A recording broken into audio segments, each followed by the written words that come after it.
নমস্কাৰ গাইজ সদায় নিচিনাকৈ আজিও এই ৰাতিপুৱাৰ পৰাই ভিডিঅ'টি আৰম্ভ কৰিছোঁ।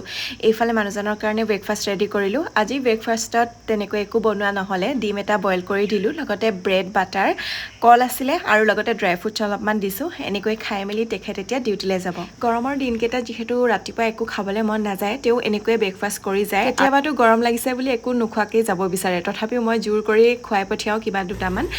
বাকী ঠাণ্ডাৰ দিনকেইটাত কিন্তু তেওঁ ভাতো খাই যায়, মানে মই তেতিয়া প্ৰায় ৰুটিয়ে বনাই দিওঁ বাৰু। কেতিয়াবা আকৌ ভাত থাকিলে ভাতো খাই যায় ঠাণ্ডাৰ দিনকেইটাত। বাকী তেওঁ গ'ল, এতিয়া মোৰ নিজৰ কামকেইটা এয়া কৰি লওঁ। কালি কাপোৰকেইটা ধুইছিলোঁ, কালি যিহেতু বৰষুণ দিছিলে ভালকৈ নুশুকালে, সেইকাৰণে আকৌ এতিয়া মেলি দিছোঁ কাপোৰকেইটা মোৰ নিজৰে।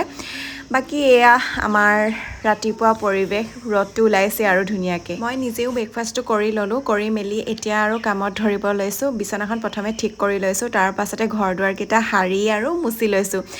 ইমান ধূলি নহয়, কালি আপোনালোকক মই দেখাইছিলোঁ যে ভিডিঅ' এটাত, ইমান বতাহ ধুমুহা একদম বৰষুণ, কিন্তু ঘৰবিলাক আপোনালোকে একদম চাব নোৱাৰা অৱস্থা। এনেকুৱা লাগে যেন ঘৰটো বহুত দিন সৰা মোচাই নাই, ইমান ধূলি হৈ গৈছে। ইয়াতে মানে বৰষুণ যিহেতু বেছি নিদিয়ে, কালিও এজাকহে মানে অকণমানহে বৰষুণ দিলে, তাৰ পাছতে বৰষুণজাক এৰি দিলে আৰু ৰাতিলৈকে একদম পূৰা বতাহ ধুমুহা। আৰু তাৰ পাছতে অকল ধূলিৰ ধুমুহা দিয়ে দেই, একদম ধূলিবোৰ উৰুৱাই গোটেই ঘৰতে পেলাইহি। আৰু কাম বন কৰি মেলি গা পা ধুই আজৰি হ'লোঁ, তাৰ পাছতে আম দুটা কাটি ল'লোঁ, বোলো আম খাই লওঁ। মানুহজন অহাৰ পাছতে এইফালে ভাত ৰেডি কৰিলোঁ। আজি মই বনাইছিলোঁ তিনিটা কচু, দাইল, মাছ ফ্ৰাই, চালাড আছিলে, তাৰ পাছতে ভেন্দি বইল আৰু লগতে আচাৰ আছিলে। এনেকৈ আজি আমি দুপৰীয়াৰ ভাত সাজ খালোঁ। আৰু কেতিয়াবা এনেকৈ খাই খুব বেছিয়ে ভাল লাগে, আৰু গৰম দিনকেইটাত মানে মাংসতকৈ মাছটো খাই বেছি ভাল লাগে ন, অকণমান টেঙা হ'ব লাগে। আজি মই অকণমান গোল নেমু দি বনাইছিলোঁ, খুব বেছিয়ে ভাল লাগিছিলে খাবৰ কাৰণে। পাছবেলাৰ সময়খিনিত অকণমান খোজকাঢ়িবৰ কাৰণে ওলাই মেলি ল'লোঁ, কিন্তু দিদিহঁতে যিহেতু বাহিৰত বহি কথা পাতি আছিলে, গোটেইবিলাক একলগ হয়, আৰু তাতে গৈ কথা পাতি থাকোঁতে মানে খোজকাঢ়িবলৈ যোৱা নহ'লে, আন্ধাৰে হৈ গ'ল আৰু মানুহজনো ডিউটিৰ পৰা আহি পালেহি। সেইকাৰণে ঘৰলৈ গুচি আহিলোঁ। আৰু এই পোৱালিটো চাওকচোন, মোৰ যে ইমান ভাল লাগে পাছবেলাৰ সময়খিনিত এইটো কাৰণে ওলাই যাওঁ, যাতে মই এই পোৱালিটোক মানে একোলা ল'ব পাৰোঁ। ইমান মৰম লগা নহয়, বহুত বেছিয়ে ভাল লাগে। তাৰ পাছতে আকৌ মানুহজনে, আজি জানেনে মই ভাবিছিলোঁ সোনকালে ভাত পানী বনাই খাম, সদায় দেৰিয়ে হৈছে, 12টা তেনেকৈ বাজিছে। মোৰ মানে একদম ৰাতি টোপনিয়ে নধৰে, সেইকাৰণে ভাবিছিলোঁ আজি সোনকালে শুম, কিন্তু মানুহজন আহিলৈ মোক মানে একেবাৰে ভৰিত ধৰিবলৈহে বাকী আছে, ব'লা না আজি বাহিৰলৈ ওলাই যাওঁ, বতৰটো ইমান ভাল কৰিছে, তোমাক উলিয়াই নিম বুলিয়ে মই ডিউটিৰ পৰা সোনকালে আহি দিছোঁ। একদম কিমান কি যে কৈছে, আৰু সেইকাৰণে গুচি আহিলোঁ তেখেতৰ লগত বজাৰৰ ফালে।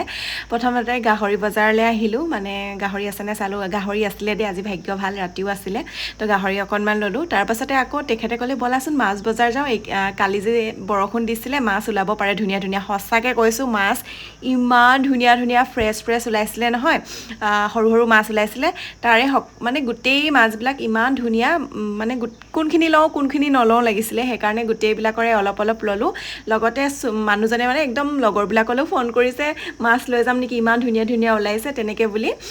বাকী মাছ লৈ মেলি ঘৰ আহি পালোহি, তেখেতে বাৰু দিবলৈ খৰখেদাকৈ আহিলৈ মই আকৌ ৰাতি সাজৰ কাৰণে যোগাৰ কৰি আছোঁ। আজি বোলো তিল চিকেনৰ সৈতে পুৰি খাম। মই মানে ঘৰতে চব যোগাৰ কৰি থৈ গৈছিলোঁ জানেনে, আজি সোনকালে ভাতটো খাম বুলি।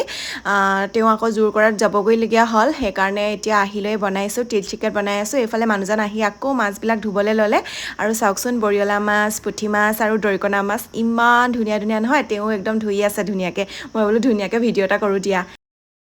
এইফালে মোৰ ধুনীয়াকৈ একদম তিল চিকেন বকবকাই উতলি আছে, আৰু ইমান যে ভাল লাগে তিল চিকেন খাই। আপোনালোকক মই ৰেচিপি ভিডিঅ'টি দিম বাৰু, এডিট কৰাৰ এলাহতে দিব পৰা নাই, আপোনালোকে বনাই খাই চাব, বিৰাট ভাল লাগে। তিল চিকেন ৰেডি হৈ গ'ল, এতিয়া আকৌ মই গৰমে পুৰি কেইখনমান বনাই মেলি লৈছোঁ। আৰু যিহেতু ৰাতি খাম, সেইকাৰণে বেছিকৈ পুৰি বনোৱা নাই, কমকৈ বনাইছোঁ। আৰু কেতিয়াবা যে ইমান খাবলৈ মন যায় ন, পুৰি মাংস এনেকৈ। মোৰ আকৌ ডাৱৰীয়া বতৰ হ'লে সদায় ৰুটি পুৰি এইবিলাকলৈ মনত পৰে, কিয় নাজানো। আগতে সৰু থাকোঁতেও মাহঁতে বতৰটো যেতিয়া ডাৱৰীয়া কৰে, মাংস মানে ৰঙালাও ৰুটি এনেকৈ বনাই খুৱাই যে, সেইকাৰণে চাগে সেইটো নিয়ম মোৰ থাকিয়ে গ'ল। আৰু বাকী এয়া ৰেডি হৈ গ'ল, এতিয়া খাবলৈ লৈছে মানুহজনে। আমি খাই আছোঁ, মজা লাগিছে একদম পুৰি লগত মজা লাগে মানে ৰাতি সাজ যে এনেকৈ পুৰি আৰু মাংস মজা একদম খাব নালাগে বতৰৰ দিমান বুলিয়ে ক'ব পাৰি আচলতে বতৰ এয়া এতিয়া ময়ো টেষ্ট কৰি চাইছোঁ কেনেকুৱানো হৈছে নিজে বনাই নিজেতো খাই চাব লাগিব ন আৰু সঁচা কৈছোঁ ইমান ভাল লাগিছিলে নহয় তিল চিকেনখিনি খাবৰ কাৰণে বাকী আপোনালোকক মই ৰেচিপি দিম বাৰু দেই ইমান বতাহ মাৰিছে আৰু একদম ডাৱৰবোৰ যিহে স্পীড গৈছে একদম এইডোখৰ দেখিছেনে একদম ঘূৰণি বতাহ মানে একদম ধূলিবোৰ কেনেকুৱা আনিছে ঘূৰাই ঘূৰাই ঘূৰাই ঘূৰাই ঘূৰ্ণি বতাহ নিচিনা আৰু দেখিছে না ডাৱৰবোৰ একদম ওচৰৰ পৰা মানে ৰাতি ভালকৈ বুজি নাপায় কেনেকুৱা ঘৰ আছে ময়ে খালে মানে মই অকলে থকা হ'লে ডাইৰেক্ট ঘৰ খালে হ'লে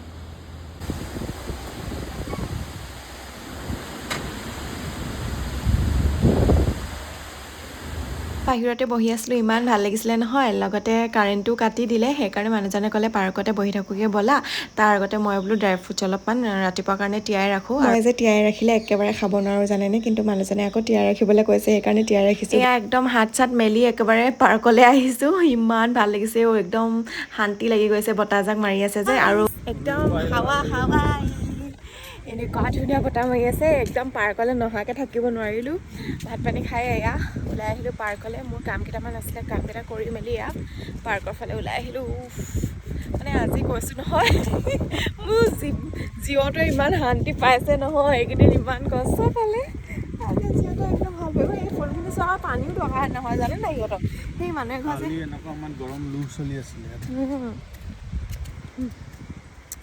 কালি ৰাতি গোটেইখনে শুব নোৱাৰিলে বোলে অকল আমি বুলিয়ে নহয় এই ফুলখিনি এতিয়া লগাইছে যে